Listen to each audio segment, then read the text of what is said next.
Kama kuna ujuzi wowote unatamani kujifunza kupitia simu yako, sikiliza hii. Watu wengi sana wanajiuliza ni biashara gani nifanye itakayoniletea pesa, lakini wachache sana hujiuliza ni ujuzi gani nijifunze utakaoniongezea thamani. Ndiyo maana watu wengi sana wanahama kutoka wazo moja kwenda wazo lingine pindi tu mambo yanapokwenda ndivyo sivyo. Makosa makubwa ni kutaka kujifunza kila kitu kwa wakati mmoja.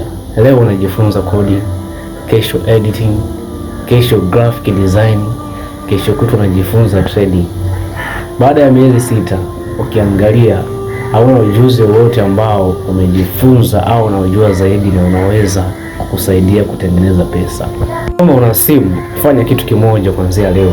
Chagua ujuzi mmoja unaokuvutia, afu kisha jifunze ujuzi huo step by step. Unaweza kujifunza video editing, unaweza kujifunza graphic design, unaweza kujifunza public speaking, afu kisha mtumie AI kama mwalimu wako. Tumia prompt hii, mwambie ChatGPT nipangie mpango wa kujifunza ujuzi huu kwa siku 30. Nipe mifano na kisha nipime uelewa wangu kila siku. Kujifunza ujuzi mmoja kwa kina kunaweza kukawa bora zaidi na thamani zaidi kuliko kujua mambo mengi juu.